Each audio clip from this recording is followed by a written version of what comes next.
Hello friends, तो स्वागत है आपका हमारे चैनल में। आज हम केमिकल प्रोसेस कैलकुलेशन में एक मोस्ट इंपोर्टेंट टॉपिक पढ़ने वाले हैं, mole concept. What is the mole? One mole क्या होता है, एटम्स क्या होते हैं, मॉलिक्यूल्स क्या होते हैं, और वन मोल के अंदर कितने एटम्स हैं, कितने मॉलिक्यूल्स हैं, और इनको हम वेरीफाई कैसे करेंगे। इनकी एक अंडरस्टैंडिंग के लिए हम आज देखेंगे mole concept. What is mole concept? ठीक है, तो मोल कॉन्सेप्ट में हम डिफाइन करेंगे कि वन मोल क्या होता है।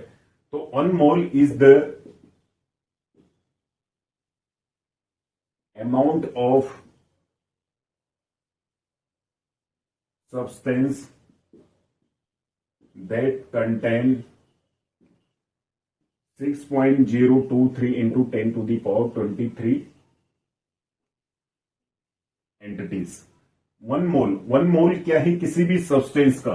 दुनिया में कई हजारों प्रकार के पदार्थ पाए जाते हैं, तो किसी भी पदार्थ का या किसी भी पदार्थ में उपस्थित एंटिटीज की संख्या है कितनी? इतनी। जैसे एक डजन में या एक दर्जन में कितनी चीजें होती? 12।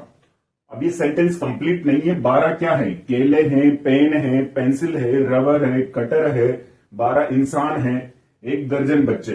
जनरली ऐसे यूज नहीं करते हैं। एक दर्जन मोबाइल का मतलब क्या होता है? 12 मोबाइल। उसी प्रकार से जो केमिकल प्रोसेस कैलकुलेशंस के अंदर जो केमिकल रिएक्शंस होती हैं, यहां पर जो एटम्स और मॉलिक्यूल्स होते हैं वो मिलियंस और ट्रिलियंस में रहते हैं।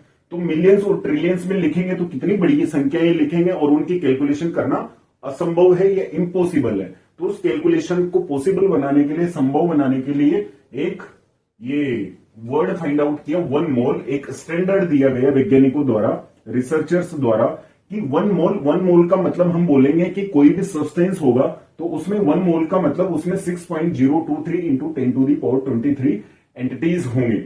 जैसे लाइक मैंने यहां पर बोला वन मोल ऑक्सीजन, और यहां पर बोला एक दर्जन केला। ठीक है, या एक दर्जन, यहां पर कोई भी चीजों के हम नाम लिख सकते हैं। तो एक दर्जन केला बोला तो आप क्या बोलेंगे? यहां पर आपके पास में 12 केले हैं।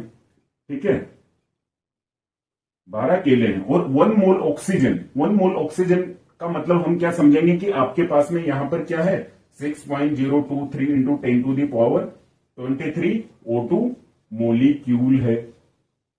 ठीक है, तो हमको वन मोल को दर्जन के रूप में ही समझना है। जैसे हम दर्जन को समझते हैं, एक दर्जन मार्कर, इसका मतलब हम समझेंगे हमारे पास में 12 मार्कर हैं। और यहां वन मोल ऑक्सीजन अगर मैंने बोला है तो ऑक्सीजन O2 की फॉर्म में पाया जाता है। एनवायरमेंट में ऑक्सीजन O2 की फॉर्म में पाया जाता है। तो ये O2 तो क्या है? एक मोलिक्यूल है। O2 क्या है? एक मोलिक्यूल है। और O2 दो एटम से मिलकर बना होता है, एटम 1 और एटम 2। ठीक है, तो यहां पर जो O2 है ये क्या मोलिक्यूल है। एक मोल O2 का मतलब क्या है? 6.023 into 10 to the power 23 O2 के यहां पर मोलिक्यूल है।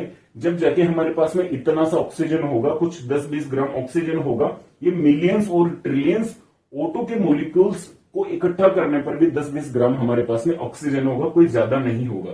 ठीक है, तो यहां पर अगर मैं बोलूं कि O2 के मोलिक्यूल है तो इसमें एटम्स कितने होंगे? तो एटम या O2 के कितने हैं? 2 एटम है, तो इसको 2 से मल्टीप्लाई कर देंगे। या हम कह सकते हैं 6.023 into 10 to the power 23 यहां पर ऑक्सीजन के एटम है। तो एक एटम हो गया। दूसरे एटम की बात करें 6.023 into 10 to the power 23 oxygen के यहां एटम है। तो इतने एटम और इतने एटम मिलकर के मोलिक्यूल, ऑक्सीजन का एक मोलिक्यूल बनाते हैं। ठीक है, तो यहां पर इतने सारे ऑक्सीजन के मोलिक्यूल हैं। ये इसको डायरेक्ट हम 2 से मल्टीप्लाई भी कर सकते थे। तो यहां तक कि हमको बात समझ में आए। इसके अलावा एक और एग्जांपल देखते हैं हम, थोड़ा सा क्लियर और होगा। दर्जन का मतलब जैसे 12 होता है, वैसे ही मोल का मतलब होता है कि इतने एंटिटीज, ये अरबों खरबों पता नहीं करोड़ों में संख्या है, 23 जीरोस। ठीक है, इतने तो हमको अंक भी नहीं पता। तो कैलकुलेशन को इजी करने के लिए, सिंपल करने के लिए एक मोल को दिया गया, इसीलिए मैंने यहां एंटिटीज लिखा है। न यहाँ एटम लिखा है, न मोलिक्यूल लिखा है, न अदर कोई चीज लिखी है। एंटिटीज, अब एंटिटी कुछ भी हो सकते हैं। अगर मैं बोलूं कि यहां पर वन मोल मेरे पास में क्या है? CaCO3 मोलिक्यूल है। अब इसको कैसे समझेंगे हम, कि हम ये तो जानते हैं कि एटम्स मिलकर के क्या बनाते हैं, मॉलिक्यूल बनाते हैं। ठीक है, परमाणु मिलकर के क्या बनाते हैं, अणु बनाते हैं। इसको यहां पे लिख लो, परमाणु मिलकर के क्या बनाते हैं, अणु बनाते हैं।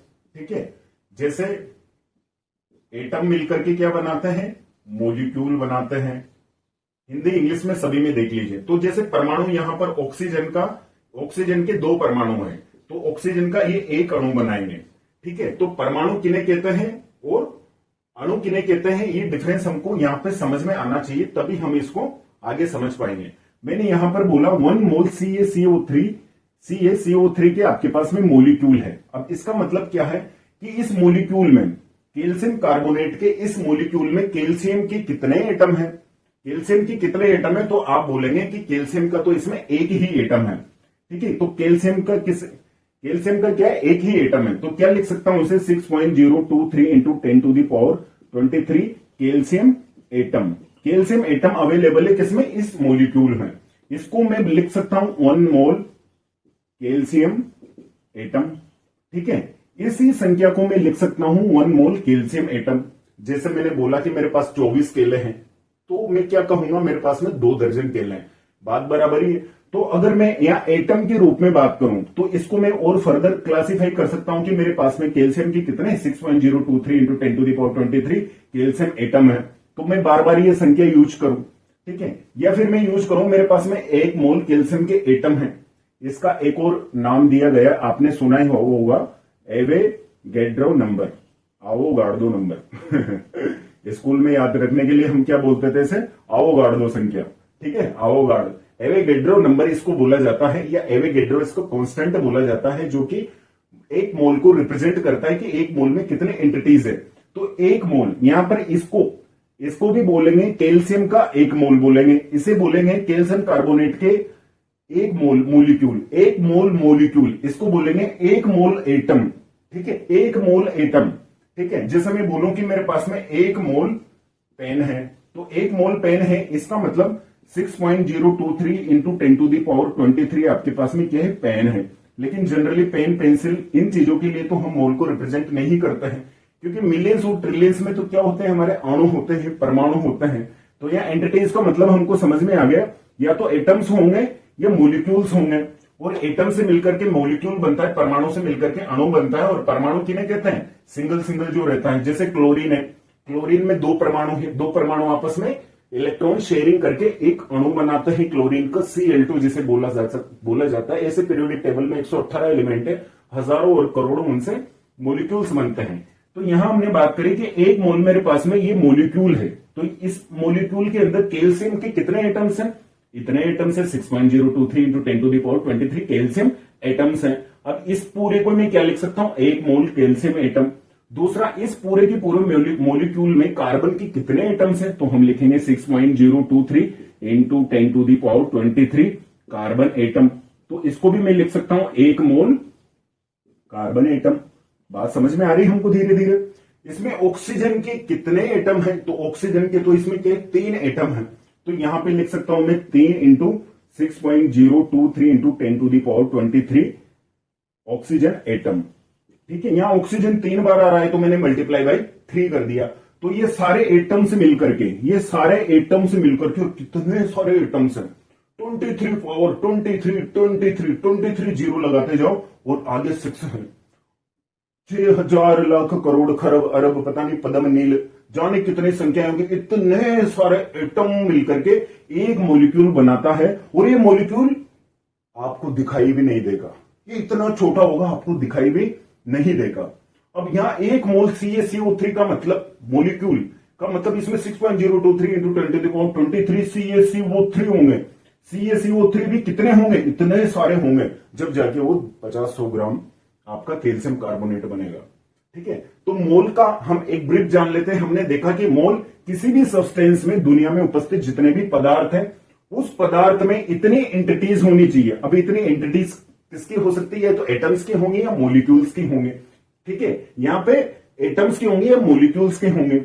अगर जैसे मान लो कि ऑक्सीजन, 1 मोल ऑक्सीजन, अब उसमें हमें पीछे एटम और मॉलिक्यूल नहीं दिया गया, क्वेश्चन में न्यूमेरिकल में हमारे आ गया, तो हमको नेचुरल जो O2 O2 की फॉर्म में ऑक्सीजन पाई जाती है। ऐसा तो नहीं कि ऑक्सीजन का एक अलग से परमाणु हमें पाया जाता हो। तो O2 ही एज्यूम करना है हमें क्वेश्चंस करते समय, चाहे किसी भी बुक में पढ़े, किसी वीडियो में देखे, कहीं पर भी कोई भी सवाल सोल्व करे, तो हमको जो नेचुरल में एग्जिस्ट करती है वही हमको एक्सेप्ट करता है। 1 मोल ऑक्सीजन, 1 मोल ऑक्सीजन का मतलब 1 मोल O2 के मोलिक्यूल मानना है, एटम नहीं मानना है वहां पर। अगर वो एटम स्पेसिफाई करके देता है तो फिर वहां पे एटम हमको कैलकुलेट करना है, उस एटम से हमको मोलिक्यूल पे पहुंचना है 2 से मल्टीप्लाई करके, तब जाके उसमें 2 × 6.023 × 10⁻23 O2 एटम्स, ठीक है, इतने सारे O2 के 2 एटम मिलकर के एक मोलिक्यूल बनाएंगे। तो वहां कैलकुलेशन में हमें गड़बड़ ना हो। तो परमाणु क्या होता है, अणु क्या होता है, एटम क्या होता है, मोलिक्यूल क्या होता है, और उसका एक एग्जांपल ये लिखा हुआ, ये हमें ध्यान रखना है हमारी बेसिक अंडरस्टैंडिंग के लिए। तो किसी भी मटेरियल में इतनी सारी अगर एंटिटीज हैं तो उसको 1 मोल बोलेंगे। ये वैसा ही है जैसे 1 दर्जन में कितनी चीजें हो सकती है। 1 दर्जन, अब मैं दुकान पे जाऊं, बोलूं भैया मुझे 1 दर्जन दे दो, भाई 1 दर्जन क्या चाहिए तुझे? अपने घाल पे जूते चाहिए, 1 दर्जन कपड़े चाहिए, 1 दर्जन चड्डी बनियान चाहिए, क्या चाहिए तुझे? हाँ, तो पीछे आप कुछ नहीं लगाओगे, वहां तक हमें समझ में नहीं आएगा।